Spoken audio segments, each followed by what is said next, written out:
And Dr. Foust, what would you say to some of the upperclassmen who might want to stay on campus but feel as though they're being forced to find off-campus housing? You know, it's a tough question, Eli. First, I'd say you could apply to be an RA, and we're always looking for quality RAs, and so that's a great opportunity for an upperclassman to stay in the residence halls. You know, being able to build Seagull Square gives a lot more upperclassmen the opportunity to live on campus. Obviously, there's 604 beds there, so it gives 604 more upperclassmen the opportunity than they've had in the past. When it comes to traditional housing, that is a challenge. And I'll be honest with you, I think we feel an obligation to our freshman students that you know they're leaving home for the first time in their lives. Having them on campus is really important to them as they develop and grow and mature. And so I think I feel that there's an obligation, that we have an obligation to our freshman students to give them that traditional residence hall experience, with the thought being that then students can transition in their upper class years to Seagull Square or to University Park or to off campus. So it's almost like the freshman, you know, you've had your experience in traditional housing. Now it's the opportunity to move into a different kind of housing, and we're going to move freshmen in for their next experience.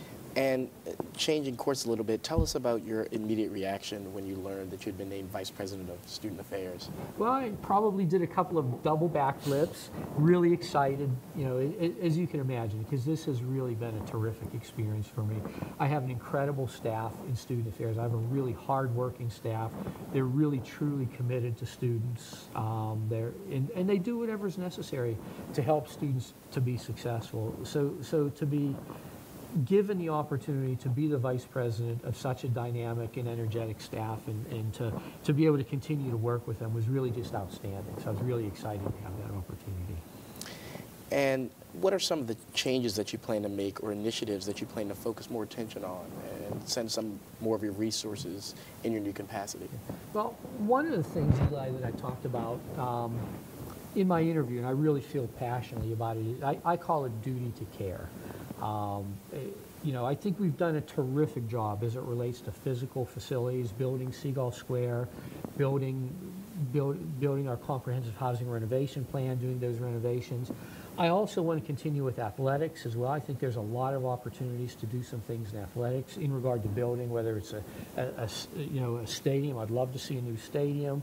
I'd love to see a new recreation and athletic center there. But I also feel, giving back to students, that we have an obligation to the students and to the students' parents, that when they come here on campus, that we're providing a quality experience for them, and that we're setting up a safety structure, a safety net for them to be successful academically and to be successful socially. So I do a lot of talk. We have a lot of conversation within our staff about ways that are appropriate to give students freedom so that they can grow and mature and be successful, but also to let them know and to build a safety net that they understand that if they're in trouble, if there are concerns, there are academic concerns, social concerns, that there are people here on campus that are there to support them and help them. Now, Dr. Foust, volunteerism is something that you've heavily stressed during your time at Salisbury. Why is it so important to you, and why do you believe it plays such a significant role in higher education? That's a great question, Eli. For me, probably 5 or 6 years ago, I had the opportunity to go around the world with 700 college students, and we went to 10 countries. We were on a cruise ship. The cruise ship had been converted to a floating classroom. And so we taught classes aboard the ship. I was the dean of students on that ship, and it was, for me, it was a life-altering experience. And I had the opportunity to go to 10 countries. And when we went to these countries, these weren't tourist places. We went to Vietnam, to China, to India, to Brazil, to Venezuela.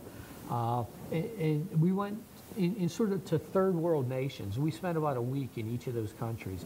And one of the things that I had learned from that is that being a college student is really a privilege.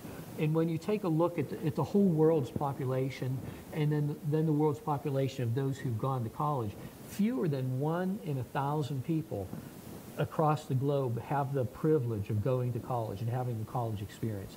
And so what I've learned from that is there's a privilege associated with that, but there's also an obligation that comes with that because of that privilege of getting a college experience and getting a degree, you have a responsibility to give back to society, because you're one of 1,000 people that have had this experience. And I'm really passionate about creating opportunities through our volunteer center, through our classes, and through international education, to really talk to students about your students' responsibility to take what they've learned here, take the privilege that they've gained from this Salisbury University experience, and go back into the community. And it could be the international community, or it could be the Salisbury community, and use that knowledge and use that experience to help others be better in society. And I really feel strongly about that. Yes, you make that quite clear. That's something that I think is great. Is there anything else that you'd like to add or say to the students? I think, like I said, Salisbury is a terrific place to be. I think I really want students to understand the value of this experience and what it's going to mean to students in their lives further on down the line. I want them to be successful graduates. I want them to speak very positively about Salisbury University. Love to see you be alumni donors and give back. And I say that kiddingly, but come back and be part, understand that Salisbury is with you for your entire life, not just for that 4-year or 5-year period that you're here, but that the memories that you gain here, that the education that you gain here are lifelong, and that take advantage of it, because these days are really special. Okay, well, Dr. Foust, again, we'd like to congratulate you. We look forward to you serving as our Vice President of Student Affairs, and we thank you very much for coming today and talking with us. Eli, thank you. I've really enjoyed the experience and looking forward to it. Thank you.